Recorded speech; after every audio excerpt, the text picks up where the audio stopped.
Assalamualaikum teman-teman.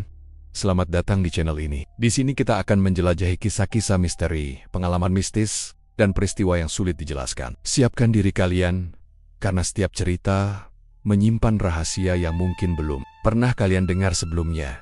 Perjalanan menuju villa terpencil di tengah hutan Solo berlangsung lebih sunyi dari dugaan. Randy, mobil sewaan yang dikemudikan Dika, melaju melewati jalan sempit penuh pepohonan rapat, membuat cahaya matahari seolah tersaring di antara dahan yang saling berhimpitan. Randy melihat jam tangan. Jarumnya hampir menyentuh pukul 4 sore ketika kabut tipis mulai turun. Kalau sudah sampai, kita langsung istirahat saja. Badan rasanya remuk, gumam Dika sambil memperlambat laju mobil. Randy mengangguk tanpa melepaskan pandangan dari jalan yang semakin gelap. Semoga villanya tidak sehoror kelihatannya di foto. Begitu mobil berhenti di depan bangunan tua berdinding kayu, udara dingin menerobos masuk saat pintu dibuka. Halaman dipenuhi dedaunan kering yang berserakan, seolah tak pernah dibersihkan. Tidak ada satupun rumah lain di sekeliling. Hanya hutan pekat tanpa suara burung. Seorang pria tua dengan wajah pucat muncul dari balik pintu villa. Tubuhnya kurus, rambut beruban, dan matanya tampak cekung. Ia menyapa dengan nada datar. "Selamat datang. Kalian pasti Randy dan Dika." Dika tersenyum canggung. "Betul, Pak. Kami yang pesan kamar 3 hari. Pria itu mengangguk pelan. "Kru, Kasno, penjaga villa, ada aturan penting. Setelah maghrib, jangan keluar ruangan. Kalau mendengar langkah orang lewat koridor, biarkan saja. Jangan membuka pintu." Randy dan Dika saling berpandangan. Randy mencoba tertawa kecil. "Pak Kasno bercanda kan?" Kasno hanya menatap lurus tanpa menjawab. Ia menyerahkan kunci dan meninggalkan mereka masuk sendiri. Aroma kayu tua bercampur debu langsung menyergap begitu pintu utama ditutup. Interior villa tampak lebih suram daripada bagian luarnya. Lampu gantung redup bergoyang pelan, seolah mengikuti hembusan angin yang tak terasa. Ruang tamu dipenuhi sofa usang, karpet kusam, serta lemari tua dengan kaca buram. Namun yang paling mengganggu perhatian Randy adalah kursi goyang di sudut ruangan yang tampak seperti baru bergerak beberapa saat. Sebelum mereka masuk, "Dika, tadi kursi itu sudah begitu?" tanya Randy sambil menunjuk. "Entahlah, mungkin Pak Kasno baru keluar," jawab Dika.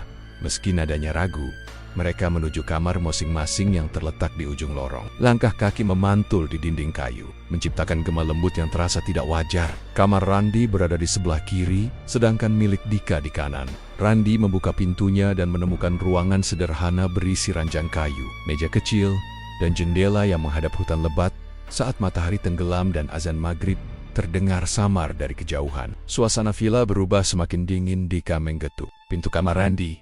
"Ron, makan dulu di ruang tamu yuk. Aku bawa makanan dari mobil." Randy menghela napas lega. "Oke." Lumayan mengalihkan pikiran, mereka duduk di ruang tamu sambil menghabiskan nasi bungkus. Saat obrolan mulai menghangat, suara gesekan dari lantai atas terdengar jelas seperti seseorang menarik furnitur berat. Dika menatap langit-langit, kayak ada yang gerak di atas. Randy mencoba menenangkan diri. Mungkin tikus besar. Namun suara itu semakin keras, berubah menjadi langkah kaki perlahan.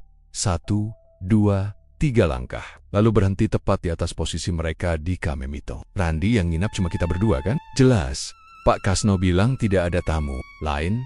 Langkah itu kembali bergerak, lebih cepat, seakan seseorang berkeliling. Randy menelan ludah. Ia mencoba mencari ponsel untuk memastikan tidak ada sinyal bahaya dari luar. Tapi baterainya tinggal 10%.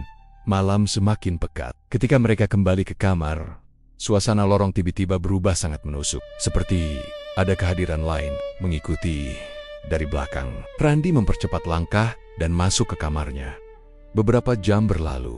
Angin malam menggesek kaca jendela membuat bunyi lirih panjang. Randy memejamkan mata, berusaha tidur, namun baru beberapa menit berlalu ketika suara langkah terdengar di depan pintunya. Pelan, teratur, sangat jelas. Tok, tok. Ketukan halus itu membuat jantungnya berdebar keras. Ia mengingat pesan Kusno, "Jangan buka pintu." Namun suara di luar pintu terdengar seperti suara orang yang terseret sambil berusaha berdiri. Randy menahan napas. Tiba-tiba terdengar bisikan lirih memanjat sepanjang dinding kayu. "Aku ikut masuk." Randy merapatkan selimut. "Dik, kamu di luar?" bisiknya dengan suara bergetar. Tidak ada jawaban. Hanya bunyi napas berat dari balik pintu. Suara itu perlahan menjauh, bergeser menuju kamar Dika, kemudian hening total, tidak tahan dengan kecemasan. Randi diam-diam membuka pintu sedikit untuk memastikan keadaan aman. Tapi begitu celah pintu terbuka, ia terpaku. Jejak kaki berlubang yang basah seperti diinjak oleh seseorang yang telapak kakinya hancur membentang sepanjang lorong. Berhenti tepat di depan kamarnya. Randi menutup pintu sepat-sepat dan mengunci. Tidak lama kemudian, terdengar suara pintu. Kamar Dika dibuka dari luar. Siapa itu? Randi. Terdengar suara Dika di kejauhan. Namun sebelum Randi bisa menjawab, lorong kembali bergema oleh langkah kaki. Tapi kali ini melampat-lampat dengan pola yang mustahil dilakukan manusia. Randi berusaha bertahan hingga fajar. Jam terasa tidak bergerak. Dengusan angin masuk melalui sela-sela dinding dan membawa aroma tanah basah yang menusuk hidung. Detik bergulir sangat lambat sampai akhirnya cahaya matahari pertama muncul melalui jendela. Ketika Randi keluar kamar pagi itu, lorong sudah bersih tanpa jejak. Pintu kamar Dika terbuka dan Dika berdiri di sana dengan wajah pucat. "Ron, kamu sorry. Malam dengar langkah juga kan?" Suaranya bergetar. Randi mengangguk lemah. "Iya, tapi ada satu hal yang lebih parah." "Apa?" tanya Dika. Randi menunjuk ke arah ruang tamu. Kursi goyang yang semalam kosong kini bergerak perlahan. Seperti ada seseorang yang baru saja duduk lalu bangkit. Dan itulah awal semua kejadian yang membuat 3 hari mereka di villa berubah menjadi rangkaian teror tak masuk akal. Pagi di villa seharusnya membawa rasa lega. Tetapi bagi Randi dan Dika, cahaya matahari justru memperlihatkan betapa anehnya tempat itu. Setelah kejadian malam pertama, mereka memutuskan untuk mengecek seluruh ruangan. Supaya yakin tidak ada sesuatu yang bersembunyi, Randi berjalan mendekati ruang tamu sambil memperhatikan kursi goyang yang masih bergerak pelan. Padahal tidak ada angin, tidak ada hewan, tidak ada siapapun. "Ron, kita harus keluar dari sini," ucap Dika lirih. "Tempat ini nggak wajar." Randi menghela napas panjang. "Kita bertahan 1 malam lagi. Kalau makin parah, langsung pergi." Dika ingin membantah, tetapi ia tahu mereka tidak bisa pulang begitu saja tanpa persiapan. Hutan di sekitar villa terlalu luas. Sinyal ponsel sangat lemah. Dan Pak Kasno entah kemana sejak semalam. Sambil mencari sesuatu untuk dimakan, Dika menuju dapur. Namun begitu ia membuka pintu, langkahnya terhenti. Randi yang mengikuti dari belakang langsung merasakan ada hal aneh. Pintu dapur tidak memperlihatkan ruangan kecil seperti sebelumnya. Di baliknya kini terbentang lorong panjang yang tidak pernah mereka lihat. Lorong itu sangat sempit. Cahaya redup memantul dari dinding kayu usang yang penuh goresan. Lantainya memanjang tanpa tikungan, seolah diarahkan menuju kegelapan yang jauh di ujung. "Dika, ini harusnya dapur kan?" bisik Randi. "Jelas tadi malam masih dapur. Sekarang jadi begini." Dika mundur sedikit. Napasnya tersengal. Randi menatap lorong itu dalam-dalam. Semakin ia memfokuskan pandangan, semakin lorong tersebut tampak bertambah panjang. Tidak ada suara, tidak ada angin. Hanya diam yang terlalu tebal. Keheningan itu pecah ketika terdengar suara samar dari ujung lorong. Suara yang sangat pelan, tapi cukup jelas membuat bulu kuduk berdiri telewong. Dika langsung menutup pintu. Namun sebelum pintu benar-benar tertutup, lorong itu seolah bergerak sendiri. Dindingnya bergelombang seperti hidup. "Ron, cepat tutup," seru Dika. Randi menahan pintu dengan keras sampai daun pintu akhirnya menutup sempurna. Namun setelah tertutup, permukaan pintu kembali menjadi pintu dapur biasa. Tidak ada tanda-tanda lorong panjang di baliknya. Dika memijat pelipis. "Kita pasti ngelihat halusinasi." Randi menatapnya serius. 2 orang halusinasi bareng? Kayaknya enggak. Mereka berusaha mengalihkan pikiran dengan menyapu lantai dan membersihkan ruang tamu. Namun saat Randi kembali ke dapur untuk mengambil air, pintu itu sama sekali tidak bisa dibuka, seolah terkunci dari dalam. "Sumpah, ini makin aneh," gumamnya. Tidak lama kemudian, suara ketukan dari pintu dapur terdengar. Pelan, teratur, dan tidak berasal dari bagian luar. Ketukan itu berasal dari dalam ruangan yang tertutup. "Tok, tok, tok, Dika!" panggil Randi cepat. Dika datang berlari. "Ada apa? Dengar sendiri." Randi menempelkan telinga ke pintu. Suaranya semakin jelas, seperti seseorang memukul kayu dari balik ruangan. Tok, namun saat Dika mendekat, ketukan itu berhenti. Berganti dengan suara gesekan yang panjang, seolah sesuatu bergerak perlahan di lantai. Dika mundur dengan wajah pucat. "Ron, jangan dibuka." Randi menelan ludah. "Iya, aku nggak gila." Mereka menjauh dari pintu dapur dan berusaha tidak memikirkannya. Namun ada hal lain yang lebih membuat mereka gelisah. Lorong utama villa yang mengarah ke kamar tiba-tiba tampak lebih panjang daripada sebelumnya. Randy hampir yakin jarak antara ruang tamu dan kamarnya semalam tidak selama itu. Saat mereka berdiri di ujung lorong, cahaya dari lampu gantung yang redup seperti tertarik ke tengah koridor. Di ujung jauh, kegelapan merayap seakan melahap cahaya. Sedikit demi sedikit Dika berbisik, "Ron, aku ngerasa lorong ini nggak normal." Kayaknya iya. Mereka mencoba berjalan. Namun semakin melangkah, semakin lorong itu seakan memanjang. Waktu terasa melambat. Jarak terasa tidak wajar. Setiap langkah menimbulkan gema yang terdengar lebih banyak dari seharusnya, seperti ada langkah lain yang mengikuti dari belakang. Randy berhenti mendadak. "Dik, kamu dengar nggak? Apa?" Randy memejamkan mata. Langkah kita cuma 2. Tapi gemanya 4 atau 5. Dika membeku. Jadi, ada yang ikut? Mereka menoleh bersamaan, namun tidak ada siapa-siapa. Hanya lorong sepi yang tampak lebih gelap daripada awal. Tiba-tiba sesuatu muncul di ujung lorong. Cahaya kecil berkilau, seperti pantulan dari benda tajam. Semakin lama semakin terang. Bentuknya menyerupai mata yang terbuka lebar. "Randy, itu apa?" Suara Dika bergetar. "Mundur perlahan. Jangan lari." Namun saat mereka bergerak mundur, lorong berubah semakin panjang. Titik cahaya itu bertambah banyak, seolah ada beberapa pasang mata yang muncul satu persatu. Suasana menjadi sangat dingin. Napas mereka tampak seperti asap tipis. Terdengar bisikan dari segala arah. "Kemari, jangan jauh, aku lihat." "Kalian?" Randy meraih lengan Dika dan menariknya kuat-kuat. "Balik sekarang!" Mereka berlari secepat mungkin ke arah ruang tamu. Aneh sekali. Meskipun tadi lorong terasa tidak berujung, kini jarak kembali normal. Begitu mereka melewati ambang pintu ruang tamu, suara-suara itu menghilang seketika. Dika terengah-engah. "Ron, apa villa ini hidup?" Randy menggeleng tanpa tahu. "Entahlah. Tapi lorong tadi, itu bukan halusinasi." Dalam keheningan yang semakin mencekam, mereka duduk tanpa bicara. Hari baru berjalan beberapa jam, namun villa tersebut sudah menunjukkan sisi yang semakin tidak masuk akal. Ketika Randy berdiri dan melihat sekali lagi ke arah lorong, ia tertegun. Lorong itu kini tampak seperti biasa, pendek, normal, dan terang. Tidak ada mata, tidak ada bisikan, tidak ada kegelapan. Namun, ada satu hal kecil yang membuat bulu kuduknya meremang.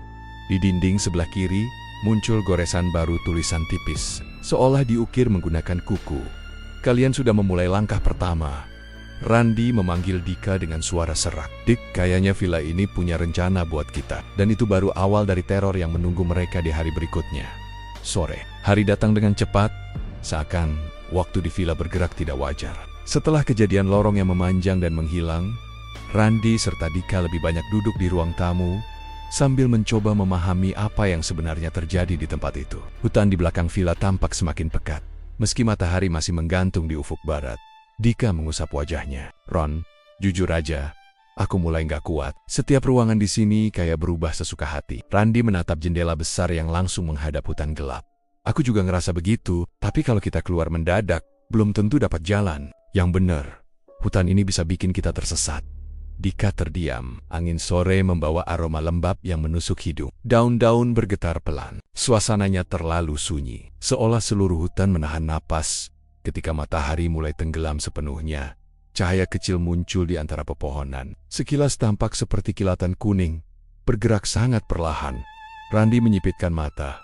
"Dik, lihat itu." Dika mendekot lampu, lentera, atau orang. Cahaya tersebut bergerak naik turun, seolah dibawa oleh sesuatu yang berjalan. Namun tidak terdengar suara langkah, tidak ada patahan ranting, tidak ada gesekan daun. Gerakannya terlalu halus untuk manusia, Ron. "Kenapa cahayanya bisa melayang?" "Begitu," gumam Dika.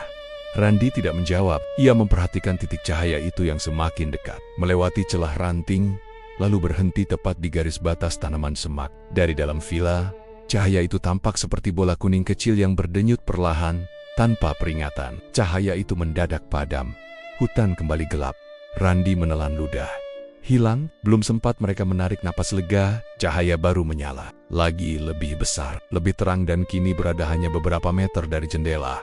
Cahaya itu tidak bergerak, tetapi perlahan naik seperti diangkat oleh tangan yang tak terlihat. Lalu bentuk samar muncul di balik kerlipnya sebuah bayangan. Memanjang menyerupai tubuh kurus yang berdiri tegak menghadap villa. Randy mundur selangkah. "Dika, itu..." Jangan bilang itu orang. Bentuk tersebut tampak membungkuk sedikit, seolah memiringkan kepala, kemudian bergerak ke samping tanpa gerakan kaki. Tidak berjalan, tidak melangkah, melainkan meluncur perlahan. Ron, kita tutup gorden aja gimana? Suara Dika bergetar. Tutup sekarang. Mereka menarik gorden dengan buru-buru. Namun begitu kain menutup kaca, cahaya terang menembusnya dari luar, membuat siluet bayangan itu terlihat semakin jelas. Sosok panjang seperti rambut kusut tampak jatuh dari atas bayangan tersebut. Meski wajahnya tidak terlihat, Dika memeluk dirinya sendiri. Kenapa dia di situ? Apa yang dia mau? Randi menatap gorden yang bergetar pelan. Aku nggak tahu. Selama beberapa menit, mereka tidak bergerak. Cahaya dari luar terus berdenyut seperti napas makhluk asing. Lalu perlahan-lahan, cahaya itu mundur, bergerak menjauh, dan akhirnya memudar. Dika menghela napas lega. Akhirnya, namun rasa lega itu hanya bertahan sebentar. Karena tepat ketika mereka hendak kembali duduk, terdengar suara ketukan pelan. Dari arah jendela, tok-tok-tok, Randi dan Dika saling memandang. Ketukan itu terlalu jelas untuk diabaikan. Terlalu dekat, Ron. Jangan dideketin. Tentu saja tidak. Mereka berhenti bergerak dan menunggu ketukan itu hilang. Tetapi ketukan justru berubah menjadi garukan. Sesuatu seperti kuku panjang menggesek kaca perlahan dari atas ke bawah. Kriik, kriik. Dika menutup telinga. Wajahnya pucat. Ron, sumpah aku nggak tahan ini. Randi mengepalkan tangan. Kita harus pastiin itu benar-benar pergi. Dengan sangat hati-hati, Randi mendekati gorden. Ia tidak berani membuka lebar, hanya menyingkap sedikit untuk mengintip celah. Namun saat celah itu terbuka, tubuhnya langsung kaku. Dika, jangan lihat. Ada apa? Aku bilang jangan lihat. Tapi Dika berjalan mendekat dan ikut mengintip. Seketika lututnya goyah. Di balik gorden, tepat menempel di kaca, ada wajah pucat tanpa mata. Hanya dua cekungan hitam dalam yang menatap lurus ke arah mereka. Mulutnya tidak berbentuk bibir, melainkan robekan memanjang seperti terbakar. Wajah itu tiba-tiba bergerak mendekat, menempelkan seluruh permukaannya ke kaca sambil membuka mulut lebih lebar dari yang mungkin dilakukan manusia.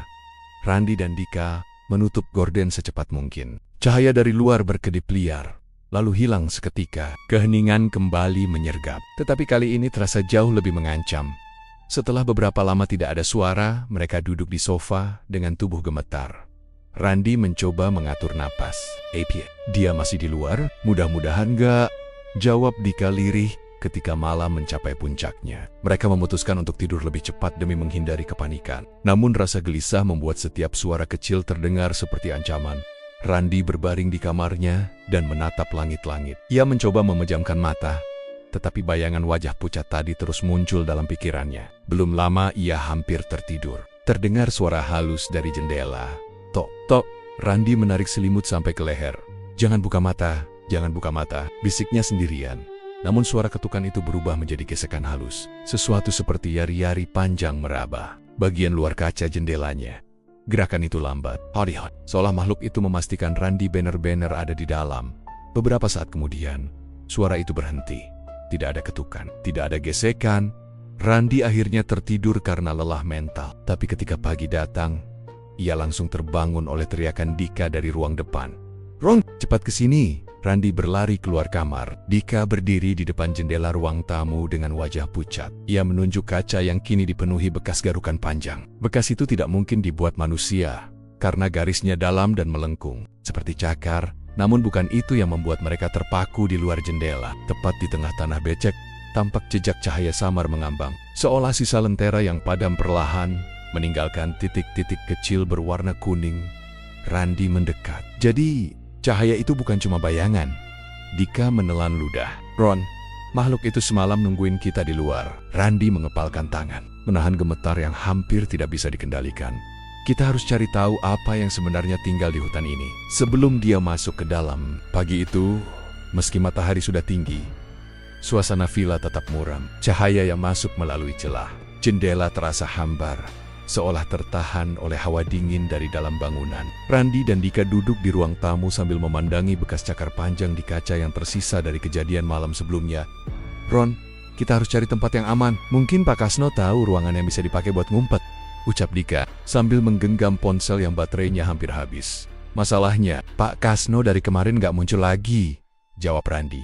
Mereka memutuskan untuk memeriksa seluruh bagian villa. Selain untuk mencari petunjuk, Mereka berharap bisa menemukan sesuatu yang bisa menjelaskan kenapa villa ini penuh keanehan. Ketika menyusuri lorong menuju kamar-kamar lain, Randy melihat sebuah pintu terletak di ujung jalur.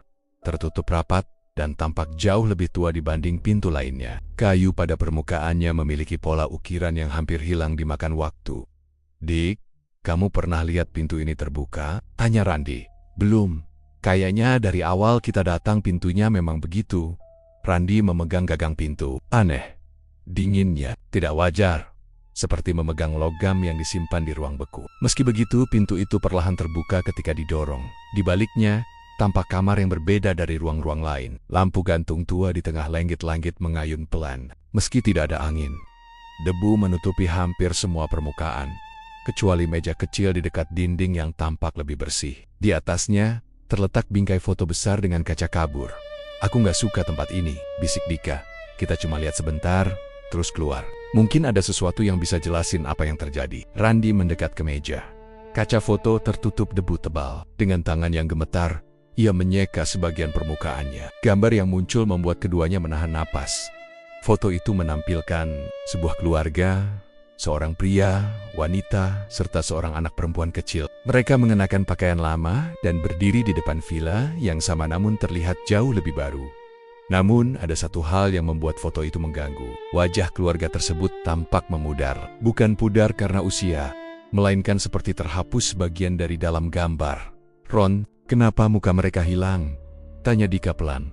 "Aku nggak tahu, tapi ini aneh." Randy mendekatkan wajahnya untuk melihat lebih jelas. Saat matanya menatap kaca, ia berhenti mendadak. Keringat dingin mengalir di pelipisnya. "Dika, lihat ini." Di balik pantulan kaca, tampak bayangan seseorang berdiri di belakang mereka. Bayangan itu tinggi, dengan rambut panjang yang tergerai kusut. Tidak ada wajah, tidak ada bentuk jelas, hanya siluet hitam yang memanjang. Refleksi itu berdiri sangat dekat, seolah berada tepat di belakang mereka. Dika melompat mundur. "Keluar sekarang!" Mereka keluar dari kamar dengan langkah tergesa dan menutup pintu sekuat tenaga. Napas tersengal-sengal, jantung berdetak kuat, dan keringat dingin merayap di seluruh tubuh. Namun ketenangan hanya bertahan sebentar. Ketika mencoba menenangkan diri di ruang tamu, suara retakan kaca terdengar dari lorong. Randy dan Dika saling berpandangan, lalu perlahan mendekati asal suara. Begitu mereka sampai di depan pintu kamar kuno itu, mereka melihat sesuatu yang membuat darah seolah berhenti mengalir. Foto yang tadi ada di meja kini tergeletak di lantai lorong. Padahal yakin meninggalkannya di dalam. Kacanya retak, dan wajah keluarga di dalam foto itu menghilang sepenuhnya. Kini hanya menyisakan tubuh-tubuh tanpa kepala. "Dika, foto ini tadi di dalam ruangan. Kok bisa keluar?" kata Randy dengan suara nyaris tak terdengar. "Aku nggak mau nyentuh itu," balas Dika pelan. Tiba-tiba, suara berderit terdengar dari balik pintu kamar kuno. Pintu bergerak sendiri, perlahan terbuka sedikit, seakan memanggil mereka kembali. Randy dan Dika menahan napas. Dari celah pintu, angin dingin keluar membawa aroma lembab dan suara samar menyerupai langkah kaki kecil. "Dik, kamu dengar itu?" Dika mengangguk tanpa bicara. Wajahnya pucat. Randy memberanikan diri mendekat sedikit dan mengintip celah pintu. Tidak ada yang terlihat, hanya ruangan yang gelap. Namun ketika ia menajamkan penglihatan, muncul sesuatu yang membuat tubuhnya langsung membeku. Foto yang sama tadi, kini kembali berada di meja dalam ruangan. Tanpa retakan, tampak seperti baru saja diletakkan kembali ke sana. Namun yang lebih menyeramkan adalah perubahan lain dalam foto tersebut.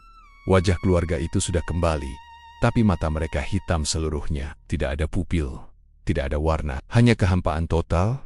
Dan di samping mereka, kini ada sosok tinggi berbayang hitam. Sosok yang tercermin di kaca sebelumnya berdiri bersama keluarga itu, seolah menjadi bagian foto sejak awal. Randy mundur perlahan.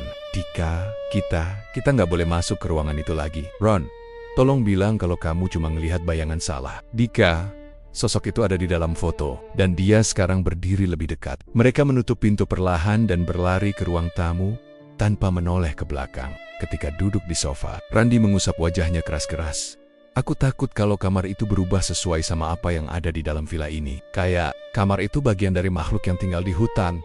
Dika menggigit bibirnya. "Rankela, foto itu bisa berubah sendiri, seolah memperlihatkan kita sesuatu. Mungkin itu bukan sekadar benda. Apapun maksudnya, kita harus jauhi ruangan itu." Hari itu mereka tidak mendekati pintu kamar kuno lagi. Meski beberapa kali terdengar suara gesekan dari baliknya seolah sesuatu bergerak di dalam dan mencoba keluar. Menjelang malam, ketika Randi ingin menutup gorden ruang tamu, ia melihat bayangan hitam berdiri di dalam kamar kuno itu meski pintu sudah tertutup rapat. Dari celah kecil di bawah pintu, tampak cahaya redup berdenyut seperti napas. Randi menatap Dika dengan wajah pucat. Dik, kamar itu nggak cuma menyimpan masa lalu. Kayaknya dia ngikutin kita. Randi terbangun lebih cepat dibanding malam-malam sebelumnya. Sunyi yang memenuhi villa terasa bukan sekadar hening biasa. Ada semacam tekanan yang menekan dadanya, membuat napasnya tidak senyaman biasanya. Cahaya pagi yang masuk melalui celah tirai tampak redup, seperti terhalang kabut sangat tebal. Sementara itu Dika masih memeluk selimut. Wajahnya menunjukkan kegelisahan meski matanya terpejam. Randi bangkit, meraih jaket yang semalam ia letakkan di kursi dekat pintu. Ketika ia menyibakkan tirai, dadanya langsung mengeras. Kebut halaman begitu pekat hingga pohon di sisi kiri villa hampir tak terlihat. Namun bukan itu yang membuat kulitnya merinding di balik kabut. Sekilas ia melihat 3 sosok berdiri sambil menatap ke arah jendela kamarnya. Sial, gumamnya. Lirih, sosok-sosok itu tidak bergerak, seolah menunggu sesuatu. Tiba-tiba suara langkah muncul dari lorong. Randi memutar badan, bersiap menghadapi apapun yang menghampiri. Tapi yang muncul justru Dika, mengusap mata sambil mendengus. Kenapa dari tadi mondar-mandir? Aku dengar lantai berderit, ujar Dika setengah menguap. Ada orang di luar, kayaknya mereka ngeliatin kamar, jawab Randi tegang. Dika langsung mendekat ke jendela. Mana? Kok aku nggak lihat apa-apa? Sosok-sosok itu menghilang begitu Dika menatap ke arah yang sama. Randi hanya menggeleng keras, berusaha memahami apakah ia baru saja berhalusinasi atau semuanya nyata. Mereka memutuskan turun ke ruang tengah, berharap suasana berbeda bisa menenangkan pikiran. Tapi begitu kaki Randi menyentuh lantai dasar, aroma wangi bunga yang tidak pernah mereka cium sebelumnya memenuhi udara. Aroma itu kuat, seperti diletakkan tepat di bawah hidung. Deka berbisik, "Kamu nyium itu? Kayak bunga apa ya? Kok tiba-tiba begini?" Randi tidak sempat menjawab. Dari ruang tamu terdengar suara lembut, penuh kehangatan namun anehnya membuat bulu kuduk meremang. "Randi, Dika, ayo sarapan. Kalian pasti lapar." Dua pemuda itu terpaku. Suara itu bukan suara mereka. Bukan pula suara yang pernah mereka dengar sejak pertama menginap di villa. Perlahan, Randi memberi isyarat agar Dika tetap dekat. Mereka maju beberapa langkah hingga ruang tamu terlihat jelas. Di meja panjang, hidangan yang seharusnya tidak ada tiba-tiba tersaji rapi. Bubur teh, panas, roti panggang, dan beberapa piring kecil lain. Namun bukan itu yang membuat keduanya mundur selangkah. Di kursi ujung meja duduk seorang perempuan berwajah pucat, memakai pakaian kuno, senyumnya tipis namun dingin. Di sekelilingnya, 2 sosok lain duduk tegak, seolah menunggu mereka. Seorang pria dewasa dan seorang gadis kecil dengan rambut dikuncir. Tidak ada yang berkedip sama sekali. Apa kalian lihat?" Suara Dika hampir terputus. Randi mengangguk perlahan, tak sanggup mengalihkan pandangan. Perempuan itu berdiri, lalu berbicara dengan nada lembut yang justru membuat tubuh terasa membeku. "Kalian akhirnya turun. Kami sudah menunggu sejak fajar. Kalian kan anak-anak kami. Duduklah kita makan bersama." Kata-katanya membuat dada Randi seperti terhimpit. "Maaf Bu, kami bukan siapa-siapa. Kami kuma tamu villa ini, tempat sewaan." Perempuan itu tertawa kecil, tetapi tawa itu justru terdengar seperti desahan angin yang melewati celah kayu. "Tua, kalian lupa lagi, tidak apa-apa. Anak-anak memang sering lupa setelah keluar terlalu lama.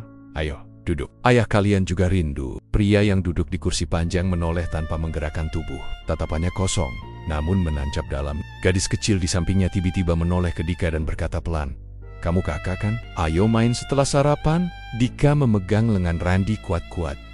"Kita harus balik ke kamar," bisiknya. Randi mengangguk, tapi sebelum mereka sempat mundur, perempuan itu muncul tepat di depan mereka. Ia tidak berjalan, tidak ada langkah, ia hanya bergeser seperti bayangan. "Kenapa? Menjauh? Bukankah keluarga harus tetap bersama?" Randi menelan ludah. "Kami bukan keluarga kalian." Wajah perempuan itu berubah, senyumnya hilang, digantikan ekspresi dingin nyaris tanpa emosi. "Kalian memang selalu keras kepala," katanya pelan. 3 hari lalu kalian pulang. 3 hari kami menjaga. Tapi kalian masih menolak." Perkataannya membuat darah Randi dan Dika seperti berhenti mengalir. 3 hari lalu, padahal mereka baru menginap 2 malam. "Tidak ada yang masuk akal. Aku nggak ngerti maksudnya," ujar Randi. Suaranya bergetar, tapi ia mencoba tegar. Perempuan itu mendekat hingga wajahnya. Hanya beberapa senti dari Randi. Mata gelapnya memantulkan cahaya aneh. Kalian datang dari luar, tapi jiwa kalian tertinggal di rumah ini. Kalian milik kami. Dika spontan menarik Randi ke samping. Mereka berlari menuju tangga. Tidak peduli suara benda jatuh atau suara kursi bergeser sendiri di belakang. Ketika kaki mereka menyentuh anak. Tangga pertama, suara perempuan itu bergema di seluruh ruangan. Kalian tidak bisa kabur dari keluarga sendiri. Lorong tangga bergetar ringan, seolah sesuatu bergerak mengikuti langkah mereka. Begitu berhasil masuk ke kamar, Randi langsung menutup pintu dan menekan tubuhnya ke arah itu. Napas keduanya terengah-engah. Kita harus pergi dari villa ini, ucap Dika dengan suara serak. Randi mengangguk cepat. Tapi kita nggak bisa keluar sekarang. Mereka ada di bawah. Tiba-tiba terdengar ketukan pelan dari sisi luar. Toh, lalu suara gadis kecil itu terdengar lirih, namun jelas. Seperti berdiri tepat di balik kayu. Kak Eomain. Randi dan Dika saling berpandangan. Wajah pucat, jantung berdebar tak karuan. Hari kedua sudah cukup mengerikan. Tetapi penghuni villa ternyata mengira mereka adalah bagian dari keluarga yang hilang. Dan mereka tidak akan membiarkan Randi dan Dika pergi begitu saja. Pintu kamar masih bergetar pelan, seolah ada sesuatu yang terus menekan dari luar. Randi menahan napas sambil menempelkan punggungnya ke daun pintu. Sementara Dika berjongkok di dekat jendela, berusaha memastikan apakah sosak-sosak itu masih berada di halaman. Namun kabut begitu tebal, menutup pandangan seperti tirai lembut yang menutupi dunia luar. Kita nggak bisa terus begini, bisik Dika, suaranya bergetar. Kalau mereka beneran pikir kita keluarga, kita harus cari tahu kenapa. Ada yang aneh dari tempat ini. Aku ngerasa waktu di sini nggak berjalan normal. Randi menoleh cepat. Apa maksudmu? Coba mikir, jawab Dika. Dari kemarin, kita ngerasa malam lebih panjang, pagi selalu redup, suara alam gak pernah berubah. Rasanya kayak kita gak pernah benar-benar melewati satu hari utuh. Perkataan Dika membuat Randi terdiam lama. Ia mencoba mengingat, tetapi bayangan pagi, siang, dan malam terasa kabur seperti lembaran foto yang terendam air. Bahkan ketika ia berusaha mengingat kapan terakhir ia melihat matahari bersinar penuh, kepalanya berdenyut. Tok, tok, pintu kembali diketuk pelan. Namun kali ini suara seorang lelaki terdengar dari luar suara pria yang mereka lihat. Duduk di ruang tamu, pria yang disebut ayah oleh sosok lainnya. Kalian tidak perlu takut, ucap suara itu, dalam dan berat. Rumah ini sudah menunggu cukup lama. 3 hari terakhir adalah waktu kalian kembali. Kalian tidak perlu melawan. Randi mengeraskan suara. Kami cuma tamu. Kami nggak punya hubungan apapun dengan kalian. Sunyi sejenak. Lalu laki-laki itu kembali berbicara. Namun kini suaranya lebih lembut, seperti sedang menenangkan anak kecil. Kalian selalu berkata begitu setiap kali datang. Tapi waktu akan membuat kalian mengingat. Dika berdiri, wajahnya semakin pucat. Randi. Dia bilang setiap kali, seolah kita pernah kesini sebelumnya. Tapi kita baru pertama kali datang. Randi membalas. Meski kini suaranya terdengar tidak seyakinnya tadi. Suara itu menghilang. Ketukan berhenti. Langkah-langkah menjauh. Dika mendekat ke Randi, menggenggam lengan temannya. Aku punya firasat kita bukan cuma terjebak di villa. Kita terjebak di putaran waktu. Kamu serius? Aku serius banget. Ingat nggak catatan tamu yang kita lihat pertama kali? Ada tanggal aneh yang kayak ngulang. Nama-nama mirip punya kita. Awalnya kita kira cuma kebetulan. Randi menelan ludah. Kalau itu benar, berarti kita udah di sini lebih dari 3 hari. Mungkin, jawab Dika lirih, atau malah lebih lama dari itu. Keduanya terdiam. Ketika suara angin menyapu dinding luar, tirai bergoyang, dan cahaya samar masuk ke dalam ruangan. Randi melangkah mendekat ke jendela, membuka sedikit celah tirai. Kabut di luar berputar seperti pusaran pelan, dan di baliknya ia melihat sesuatu. Sebuah bayangan bergerak lambat, seperti seseorang berjalan dengan langkah gontai. Ketika bayangan itu mendekat, bentuknya semakin jelas. Seorang pria dengan pakaian lusuh, tubuhnya sedikit membungkuk, seperti memikul beban sangat berat. Namun yang membuat Randi membeku bukanlah sosok itu, melainkan wajahnya samar, seperti dirinya sendiri. Dika, suara Randi pecah. Ada seseorang mirip aku. Dika langsung merapat, mengintip dari balik tirai. Ketika ia melihat sosok itu, tubuhnya langsung merinding. Itu bukan cuma mirip, Ron. Itu kamu. Tapi seperti versi kamu yang udah capek banget. Sosok itu berhenti di tengah kabut, menatap ke arah jendela kamar mereka. Wajahnya sepenuhnya terlihat, tapi ekspresinya seperti seseorang yang telah berulang kali mencoba keluar, dan selalu gagal. Setelah beberapa detik, sosok itu melangkah mundur lalu menghilang dalam kabut yang semakin padat. Apa yang dia pengen tunjukin? Apa dia kita dari waktu yang beda? Tanya Dika, suaranya bergetar.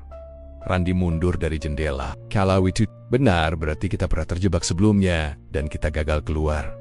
Dika duduk di tepi ranjang sambil mengusap wajah Ron. Coba pikir, kapan terakhir kita lihat jam berubah? Randi langsung meraih ponsel. Ia menghidupkan layar. Angka itu terlihat jelas. 01,17. Ia menahan napas. Dari tadi jamnya sama. Dika mengeluarkan ponselnya. Angkanya identik. Berarti waktu di sini berhenti, kata Dika. Atau berjalan dengan cara mereka. Randi memejamkan mata sejenak, mencoba menenangkan diri. Kita harus keluar dari kamar ini. Ada sesuatu di villa yang bisa jelasin semuanya. Mungkin catatan keluarga itu. Atau foto-foto lama yang pernah berubah. Ada petunjuk di sini, Dik. Kita harus nemuin kunci biar bisa lolos. Dika mengangguk, meski jelas ia ketakutan. Oke, tapi kita harus hati-hati. Penghuni villa itu jelas nggak mau kita pergi. Ketika Randi memutar gagang pintu perlahan, suara dari luar kembali muncul. Namun kali ini bukan suara ayah, bukan pula suara perempuan atau gadis kecil itu. Suara ini seperti suara mereka sendiri. Dua pemuda yang panik dan putus asa. Jangan keluar. Mereka nunggu. Jangan ulangi kesalahan kami. Randi langsung melepaskan gagang pintu.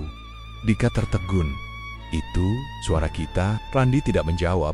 Dunia terasa bergetar di sekelilingnya. Nafasnya sesak. Ketika suara itu menghilang, villa kembali sunyi. Randi memandang Dika, menahan gemetar. Kalau itu benar suara kita, berarti kita udah ngalamin ini berkali-kali. Dika menutup wajahnya dengan kedua tangan. Berarti kita bukan cuma kejebak. Kita lagi ngulang masa yang sama berulang-ulang. Randi menatap pintu dengan tekad yang tersisa. Kalau begitu, kita harus jadi versi pertama yang berhasil keluar. Dari bawah, terdengar suara perempuan itu memanggil lembut. Namun kali ini nadanya lebih gelap. Randi, Dika, waktunya pulang. Namun keduanya tahu sekarang bahwa pulang, menurut penghuni villa, bukan berarti kembali ke dunia luar, melainkan kembali menjadi bagian dari mereka. Randi dan Dika duduk mematung di sudut kamar. Cahaya redup dari lampu meja membuat bayangan. Dinding tampak berdenyut, seolah bergerak mengikuti detak jantung mereka yang semakin tak keruan. Setelah percakapan menyeramkan dengan suara-suara yang mirip mereka sendiri, keduanya sadar bahwa waktu di villa ini bukan hanya berhenti, tetapi juga seakan mengikat mereka dalam lingkaran yang tidak terlihat ujungnya. Ron, kalau mereka punya semacam upacara atau sesuatu, mungkin itu sebabnya waktu di sini berubah, ujar Dika dengan suara serak. Randi mengangguk pelan. Kamu lihat simbol aneh di foto kamar kuno kemarin? Kayaknya itu bukan hiasan. Bisa jadi ada kaitan sama apapun yang terjadi di villa ini. Dika menggigit bibir. Kalau begitu, kita harus cari ritual itu. Setidaknya tahu kapan mereka mulai bergerak. Kalau kita bisa lebih dulu, mungkin kita bisa kabur. Tiba-tiba lampu meja berkedip. Suhu kamar turun drastis, membuat napas mereka mengepul tipis. Ketukan halus terdengar dari plafon, seperti langkah seseorang yang berjalan perlahan-lahan di lantai. Padahal semalam mereka sudah memastikan tidak ada tangga menuju ke sana. Randi menatap langit-langit. Dik, sepertinya mereka mulai. Dari luar kamar, terdengar nyanyian lirih, lembut, panjang, namun tidak menyerupai melodi apapun yang pernah mereka dengar. Suara itu datang dari ruang utama villa. Nada-nadanya mengalun teratur, membentuk pola yang membuat kepala Randi berdenyut. Dika mendekatkan mulut ke telinga Randi dan berbisik, kayak mantra. Randi menelan ludah. Kalau memang ritual, kita harus lihat, atau kita akan terus terjebak. Lagu aneh itu semakin jelas, seperti suara perempuan, diikuti dentingan benda logam berulang-ulang. Randi napas dalam, lalu membuka pintu perlahan. Tidak ada siapapun di lorong. Hanya cahaya samar dari arah bawah yang bergerak pelan, seperti cahaya lilin.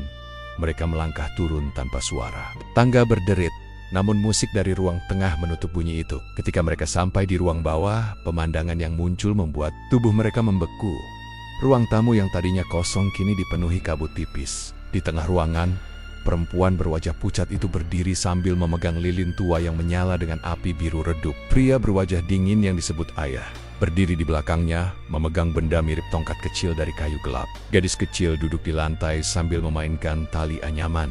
Namun di sekitar mereka terlihat simbol-simbol aneh yang digambar dengan arang. Lingkaran besar, garis patah, dan deretan huruf kuno yang tidak bisa mereka baca. Dika membisikkan, Astaga, mereka beneran ngelakuin ritual. Perempuan itu mematikan nyanyian, lalu berbalik perlahan. Senyuman tipis muncul, kali ini lebih menyeramkan dari sebelumnya. Kalian akhirnya datang. Bagus. Upacara harus lengkap. Randy melangkah mundur. Namun perempuan itu mengangkat tangan seolah menenangkan. Kalian tidak perlu takut. Kalian sudah kembali. Kini waktunya seluruh keluarga bersatu. Tanpa kalian, rumah ini tidak lengkap. Randy menahan amarah dan ketakutannya. Kami bukan keluarga kalian. Kami cuma orang yang nyewa villa ini. Pria di belakang perempuan itu maju. Selangkah. Suaranya terdengar bergema. Seperti berasal dari beberapa arah sekaligus. Waktu tidak berputar sama di tempat ini. Kalian pernah datang berkali-kali. Dan setiap kali kalian datang, kalian lupa. Dika berteriak. Kalau kami pernah ke sini, kenapa nggak ada satupun yang kami ingat? Perempuan itu menunduk sedikit. Seperti menyayangkan sesuatu. Melupakan adalah cara kalian menolak terikat. Tapi rumah ini tidak menerima penolakan. Malam ini, saat garis bulan tidak berubah, kita menyelesaikan apa yang tertunda. Gadis kecil berdiri mendekat. Wajahnya menyeringai tipis. Kakak, jangan pergi lagi. Kita main selamanya. Randy menarik Dika ke belakang sofa. Berusaha menjauh dari lingkaran ritual. Dik, kita harus cari jalan keluar dari ruangan ini. Pintu belakang. Mereka bergerak setengah berlari ke arah dapur. Namun begitu kaki Randy melangkah melewati ambang pintu, lantai kayu bergeser bagai hidup sendiri. Ruangan itu memanjang, berkali-kali seakan mengulur jarak ke pintu belakang. Dika mengumpat. Ini lagi, lorongnya berubah. Suara perempuan itu kembali terdengar. Kini lebih keras dan menggema. Rumah ini menarik kalian kembali ke tempat yang seharusnya. Kalian tidak bisa kabur dari ritual penyatuan. Tiba-tiba seluruh lilin di ruangan padam. Gelap menelan semuanya. Suara kayu bergerak, suara langkah kecil, langkah berat, dan nafas panjang memenuhi udara Randy. Dika menggenggam lengan temannya begitu kuat. Ada yang di belakang kita. Randy memutar badan perlahan. Dalam gelap pekat itu, 2 titik. Cahaya samar muncul, bukan cahaya lilin, tetapi seperti mata yang memantulkan sinar yang tidak berasal dari manapun. Mata itu bergerak mendekat. Sebelum Randy sempat bereaksi, cahaya lilin biru tiba-tiba menyala kembali. Kini mereka berada tepat di tengah lingkaran ritual. Tanpa memahami bagaimana mereka berpindah, perempuan itu berdiri di depan mereka. Sudah, waktunya. Pria itu mengangkat tongkat kayu. Gadis kecil meraih tali anyaman dan menariknya kuat-kuat. Semua simbol di lantai bersinar redup, berubah dari hitam menjadi merah gelap. Dika berteriak, Ron, kalau ini ritual buat ngikat kita, pasti ada pusatnya. Cari tanda yang beda, cari yang paling kuat. Randy menatap lantai. Ada satu simbol lebih terang daripada lainnya, simbol mirip mata dengan garis putus di bawahnya. Ia berlari, menghentakkan kaki ke arah simbol itu. Lantai bergetar keras, cahaya merahnya meredup. Perempuan itu berteriak nyaring, suara yang tidak lagi manusiawi. Berhenti. Namun Randy menginjak simbol itu sekali lagi. Kali ini cahaya pecah seperti kaca retak. Ruangan bergetar hebat. Tiba-tiba angin dingin berputar di sekeliling mereka. Nyanyian terbalik terdengar. Seperti suara yang dimainkan mundur. Sosok-sosok itu berteriak. Lilin-lilin padam. Kabut menyebar ke segala arah. Villa berguncang seperti hendak runtuh. Randy menarik Dika keluar dari lingkaran. Meski tanah seperti menahan kaki mereka, suara perempuan itu bergema dalam gelap. Kalian belum selesai. Kalian akan kembali. Waktu akan memanggil kalian lagi. Keheap. Terakhir padam, segalanya menghilang. Hanya kesunyian yang tersisa. Tetapi tidak ada yang tahu apakah itu pertanda kebebasan atau awal putaran baru. Randy membuka mata perlahan. Pusing hebat menyerang seperti gelombang yang datang silih berganti. Napasnya masih memburu, seolah paru-parunya baru saja dipaksa bekerja setelah tenggelam dalam kegelapan panjang. Sekeliling ruangan itu tampak seperti kamar mereka sebelumnya, tetapi ada perbedaan kecil yang langsung membuat tengkuknya merinding. Posisi furnitur tidak sama. Tirai lain, cat dinding sedikit lebih kusam. Dika, kau bangun? Tanya Randy. Lirih. Dika menggeleng pelan sambil memegangi kepala. Kita tadi jatuh atau pingsan? Rasanya kayak ditarik. Randy berdiri, mencoba menstabilkan tubuhnya. Aku nggak tahu, tapi kayaknya ritual itu bikin kita pindah tempat atau waktu. Dika memicingkan mata keluar jendela. Langit masih gelap, harusnya udah pagi. Tapi masih malam, kiduannya. Terdiam, udara kamar begitu dingin, hingga napas yang keluar tampak seperti kabut kecil. Lantai kayu memuai suara setiap langkah, seolah villa sedang mengawasi gerakan mereka. Randy memegang dinding, merasakan getaran halus yang tidak normal. Kayaknya villa ini berubah lagi, gumamnya. Entah gimana caranya, Rumah ini kayak makhluk hidup. Belum sempat Dika menjawab, suara aneh terdengar dari atas kepala mereka. Tok, tok, tok. Suara kecil serupa langkah anak kecil yang berlari pelan di ruang sempit. Randi dan Dika saling memandang. Loteng. Padahal sebelumnya mereka tidak pernah melihat akses menuju ruang itu. Kamu dengar? Tanya Randi. Dika menelan ludah. Dari tadi aku berharap itu cuma hewan. Tapi ritmenya terlalu teratur. Lalu muncul suara lain. Tawa pelan, tawa seorang anak yang terdengar senang, namun justru membuat jantung seperti diremas. Hihi. Dika mundur satu langkah. Bukan manusia. Randi merasakan bulu kuduknya berdiri. Itu suara gadis kecil kemarin. Hening, lalu suara itu terdengar lagi. Kali ini lebih jelas. Randi, ayo ke atas. Aku tunggu. Dika langsung menutup mulutnya, menahan teriakan. Randi merasakan punggungnya dingin seperti ditempel es. Suara itu berasal tepat di atas mereka. Kita nggak boleh naik, kata Dika cepat. Kalau kita naik, kita masuk ke perangkap. Tapi kemudian suara lain muncul, suara kayu diseret, diikuti bising engsel berdecit. Seperti ada pintu loteng yang dibuka dari dalam. Kemudian, brok, sebuah penutup loteng tiba-tiba jatuh ke lantai lorong mongkul begitu saja di depan kamar mereka. Tidak ada tali, tidak ada tangga, hanya lubang gelap menganga, menunggu. Dika gemetar. Ron, itu baru muncul barusan kan? Randi mengangguk tanpa berkata. Dari dalam lubang hitam itu, suara langkah kecil terdengar mendekat ke tepi. Lalu sebuah kepala muncul perlahan, wajah gadis kecil dengan mata gelap, rambut kuncir yang kusut, dan senyum yang terlalu lebar. Kalian lama sekali, katanya lembut. Seolah menegur, Randi dan Dika terpaku, tak sanggup bergerak. Naiklah, sambungnya. Kalian lupa sesuatu di atas. Kalian tinggalkan aku. Randi mencoba berbicara. Kami nggak pernah naik ke sana. Kami bahkan nggak tahu ada loteng. Gadis itu memiringkan kepala.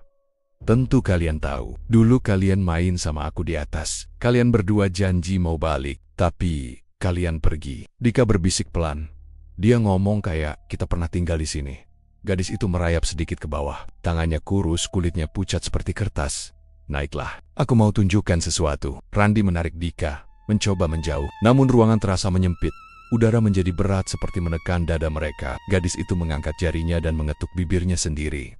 Kalau kalian gak mau naik, aku yang turun. Tubuhnya meluncur dari lubang loteng tanpa suara, bergerak seperti boneka yang diayun oleh tali. Kaki kecilnya tidak menyentuh lantai, ia hanya menggantung beberapa sentimeter di udara. Dik, lari, bisik Randi. Mereka berlari ke arah tangga, namun setiap langkah terasa lebih berat. Villa seperti memperlambat gerakan mereka. Gadis itu melayang mengikuti, tanpa mengubah ekspresi. Kenapa kalian pergi lagi? Tanyanya pelan.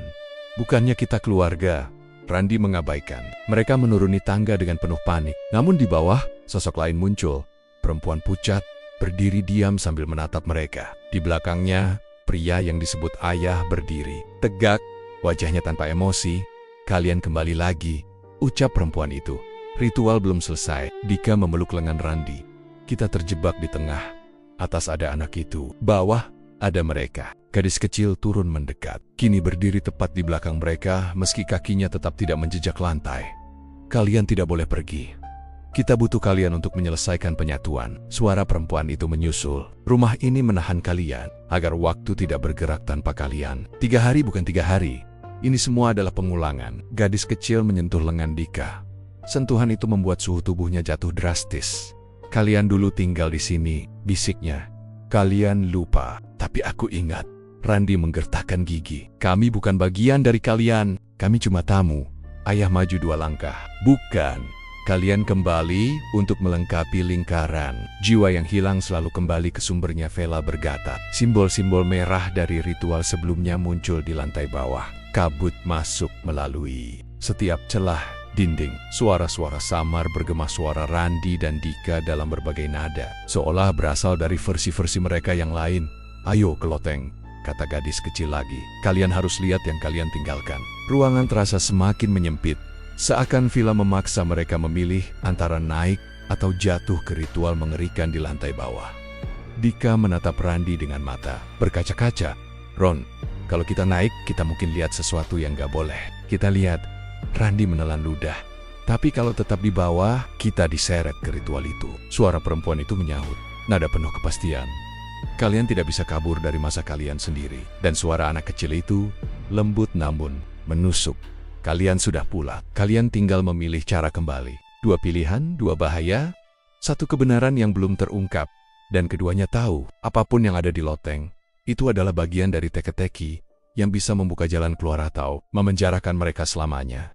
Randi dan Dika berdiri terpaku di ambang pintu utama villa yang kini terlihat jauh berbeda dibanding pertama kali mereka memasuki bangunan itu. Dinding yang tadinya kusam berubah menjadi lebih gelap, seolah menyerap cahaya yang tersisa. Udara dingin mengalir tanpa arah, menimbulkan rasa berat di dada keduanya. Mereka tidak tahu apakah yang selama ini mereka alami hanyalah gambaran semu.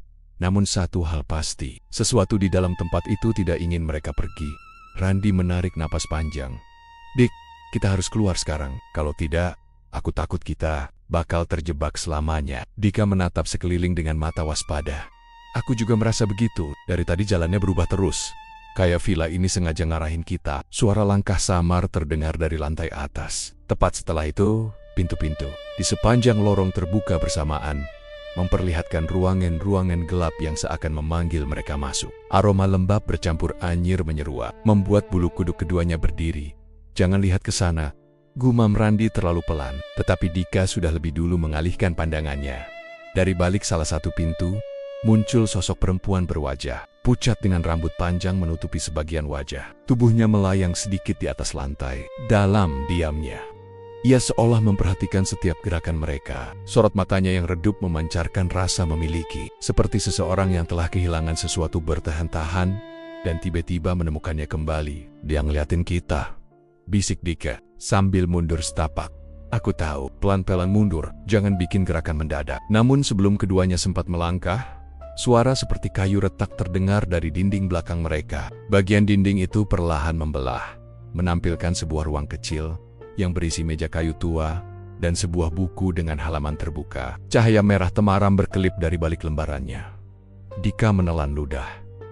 Itu buku yang sering aku lihat dari tadi, kayak selalu muncul di tempat berbeda. Randi mendekat tanpa sadar, seakan ada yang memaksanya. Judulnya sama seperti cerita orang-orang tentang villa ini, seakan semuanya sudah ditulis sebelum terjadi. Kedua pemuda itu akhirnya melihat isi halaman yang terbuka. Teks pada buku itu menggambarkan 2 pengunjung yang datang ke villa terpencil, mengalami kejadian aneh selama 3 hari, dan akhirnya menjadi bagian dari tempat tersebut. Nama mereka tertera jelas, Randi dan Dika. Wajah Dika langsung pucat. Ini, nggak mungkin. Nama kita dicatat. Sejak kapan? Sebelum Randi sempat menjawab, tinta pada halaman itu bergerak sendiri, membentuk kalimat baru, salah satu harus. Tinggal. Dika menoleh sambil menahan gemetar. Randi, apa maksudnya? Randi menatap buku itu lebih lama, lalu menutup halaman tersebut dengan kasar, berusaha menghentikan gerakan tintanya. Aku nggak mau ada yang tinggal. Kidek. Bareng tiba-tiba sosok perempuan pucat yang tadi mengintai muncul tepat di samping mereka. Suaranya terdengar seperti patahan ranting kering. Tidak semua tamu boleh pergi. Randi menarik tangan Dika, menyeretnya menuju pintu depan yang kini semakin menyempit, seperti hendak menutup diri. Lorong memanjang lagi, dinding berdenyut seperti makhluk hidup. Lampu-lampu gantung bergerak tak beraturan, seakan hendak jatuh menimpa mereka. Lari Dik! Teriak Randi.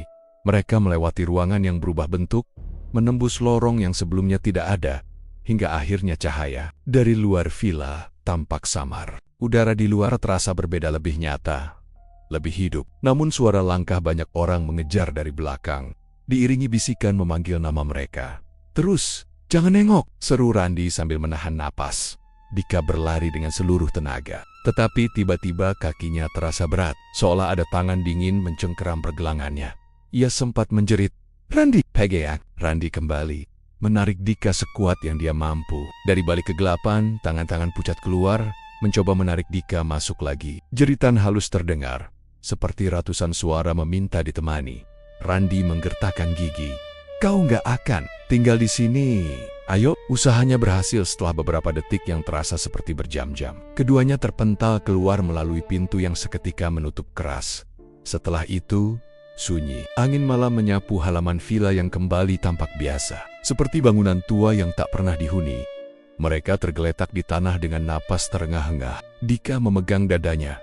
Kita berhasil, Randi mengangguk, meski matanya masih terpaku pada pintu villa yang kini menampilkan retakan kecil seolah menyimpan ancaman yang belum selesai. Tapi kayaknya villa itu belum selesai sama kita. Di belakang mereka, terdengar suara halus, hampir seperti bisikan lembut. Sampai jumpa lagi. Randi dan Dika saling pandang, jantung mereka berdebar kencang. Mereka tahu satu hal, villa itu bukan sekadar bangunan tua. Ia adalah makhluk yang memilih siapa yang boleh datang, siapa yang boleh pergi, dan siapa yang harus tinggal. Dan mereka baru saja menjadi satu-satunya tamu yang berhasil lolos untuk sementara.